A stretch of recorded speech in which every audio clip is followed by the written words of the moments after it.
Cash for carry यानी पैसे लेकर सवाल पूछना।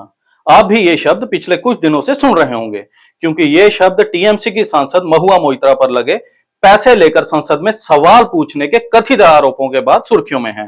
तो आइए आज इस मामले पर आपको देते हैं पूरी जानकारी। नमस्कार, मैं विक्रम देव द फोर्थ वन इंडिया में आपका स्वागत करता हूं। कैश फॉर कैरी विवाद यानी पैसे लेकर सवाल पूछने के मामले में टीएमसी सांसद महुआ मोइत्रा को बड़ा झटका देते हुए बिजनेसमैन दर्शन हीरानंदानी सरकारी गवाह बन गए हैं।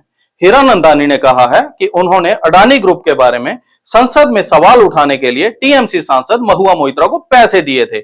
आइए जानते हैं कि आखिर कौन है दर्शन हीरानंदानी, जिसने अपने हलफनामे में स्वीकार किया है कि उसने प्रधानमंत्री को बदनाम करने के लिए तृणमूल कांग्रेस की सांसद महुआ मोइत्रा को अडानी समूह के बारे में संसद में सवाल उठाने के लिए कथित तौर पर भुगतान किया था। रियल एस्टेट की दुनिया में हीरानंदानी ग्रुप का एक बड़ा नाम है। हीरानंदानी ग्रुप के मुख्य कार्यकारी अधिकारी यानी सीईओ हैं दर्शन हीरानंदानी। दर्शन हीरानंदानी को इस समूह के रियल एस्टेट बिजनेस को अंतरराष्ट्रीय स्तर पर ले जाने और डाटा सेंटर, क्लाउड कंप्यूटिंग, ऊर्जा और औद्योगिक भंडारण और लॉजिस्टिक जैसे उभरते क्षेत्रों में विविधता लाने का श्रेय दिया जाता है। हीरानंदानी समूह की स्थापना दर्शन हीरानंदानी के पिता निरंजन हीरानंदानी और चाचा सुरेंद्र हीरानंदानी ने की थी। ये रियल एस्टेट और निर्माण परियोजनाओं में शामिल हैं और आवासीय और वाणिज्यिक संपत्तियों के विकास के लिए जाना जाता है। अब आपको बताते हैं सरकारी गवाह यानी अप्रूवर बने उद्योगपति दर्शन हीरानंदानी के कैश फॉर कैरी विवाद से जुड़े हल्फनामे के बारे में, जिसमें दर्शन हीरानंदानी ने तृणमूल कांग्रेस की सांसद महुआ मोइत्रा को लेकर कई चौंकाने वाले खुलासे किए हैं। दर्शन हीरानंदानी ने अपने हल्फनामे में दावा किया है कि कई मौकों पर उसकी मुलाकात महुआ मोइत्रा से हुई थी और वह टीएमसी सांसद से रोजाना से लेकर साप्ताहिक तौर पर बातचीत भी करता था। उसने हल्फनामे में यह भी कहा है कि टीएमसी सांसद महुआ मोइत्रा ने अपनी ईमेल आईडी भी दर्शन हीरानंदानी के साथ साझा की थी ताकि वो महुआ मोइत्रा को जानकारी भेज सके और वह संसद में सवाल उठा सकें। उद्योगपति दर्शन हीरानंदानी ने यह भी दावा किया कि महुआ मोइत्रा ने उनसे कई तरह की मदद मांगी। हीरानंदानी ने कहा कि कई बार मुझे लगा कि वह मेरा अनुचित फायदा उठा रही हैं और मुझ पर उन चीजों को करने के लिए दबाव डाल रही हैं जो मैं नहीं चाहता, लेकिन मेरे पास कोई विकल्प नहीं था। अपने हल्फनामे में हीरानंदानी ने स्वीकार किया कि सरकार के स्वामित्व वाली इंडियन ऑयल कॉर्पोरेशन द्वारा उनकी कंपनी के एलएनजी टर्मिनल के बजाय ओडिशा में धामरा एलएनजी आयात सुविधा केंद्र को चुनने के बाद उन्होंने अडानी पर निशाना साधते हुए सवाल पूछने के लिए मोइत्रा के संसदीय ईमेल आईडी का इस्तेमाल किया था। उन्होंने दावा किया कि महुआ मोइत्रा ने एक्सपेंसिव लग्जरी आइटम्स दिल्ली में उनके आधिकारिक तौर पर आवंटित बंगले में रेनोवेशन कराने, यात्रा खर्च, छुट्टियों के अलावा देश और दुनिया में विभिन्न स्थानों पर उनकी यात्राओं के लिए मदद की लगातार मांग की। आइए अब आपको बताते हैं कि आखिर यह मामला सामने कैसे आया।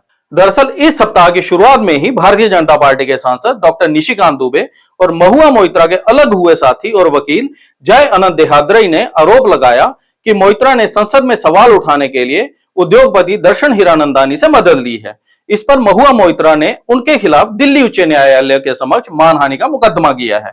इस बीच निशिकांत दुबे की शिकायत को लोकसभा अध्यक्ष ओम बिरला ने संसद की आचार समिति को भी भेज दिया है। वहीं दर्शन हीरानंदानी का हलफनामा सामने आने के बाद बंगाल की मुख्यमंत्री ममता बनर्जी और तृणमूल कांग्रेस ने इससे दूरी बनाई हुई है और मामले पर पार्टी ने चुप्पी साध रखी है। वहीं भारतीय जनता पार्टी इस मामले पर आक्रामक है। भारतीय जनता पार्टी के नेता शुवेंदु अधिकारी इस पूरे मामले को दुर्भाग्यपूर्ण बताते हुए उन्होंने कहा कि ये आरोप गंभीर हैं और इस पर जल्द कार्रवाई भी होनी चाहिए। उन्होंने कहा कि ये शर्मनाक है क्योंकि वह बंगाल से चुनी गई हैं और हर बंगाली इसकी निंदा करता है। Is very serious allegation. It's the shameful that she is elected from Bengal. We all are Bengali. We all are Bengali people. Seriously condemn this type of unethical practices by the TMC. Defending that claim. She always loudly said against Honorable PM on the floor of the Parliament. Lok Sabha ethics committee ताके देखेছে Lok Sabha ethics committee ताके देखेছে Lok Sabha ethics committee should take appropriate action as early as possible. মা কালীর অভিশাপ পড়েছে। এই tainted সাংসদ মা কালী মদ খায় আর সিগারেট খায় বলেছিল। প্রমাণ হয়ে গেছে মা কালী বা সনাতনের দেবদেবীদেরকে হিন্দি ল্যাঙ্গুয়েজে খারাপ কথা বললে তার পরের জন্ম নয়, এই জন্মেই ধ্বংস হবে। अब यहां दो तरह के सवाल उठते हैं कि क्या सांसद अपने राजनीतिक स्वार्थ या पैसे के लालच में संसद में कोई भी सवाल पूछ सकते हैं, और दूसरा ये कि इस तरह के मामलों में आरोपी पर क्या कार्यवाही होगी। चलिए, ये तो आने वाले दिनों में पता चल ही जाएगा कि इस मामले पर आगे कोई कार्रवाई होती भी है या फिर यह मामला भी अन्य आरोपों की तरह राजनीतिक बयानबाजी तक ही सीमित रहेगा। आपको हमारा यह अंक कैसा लगा, अपनी राय हमें कमेंट बॉक्स में जरूर दें, और देश दुनिया की खबरों के लिए जुड़े रहिए द फोर्थ वन इंडिया के साथ। धन्यवाद।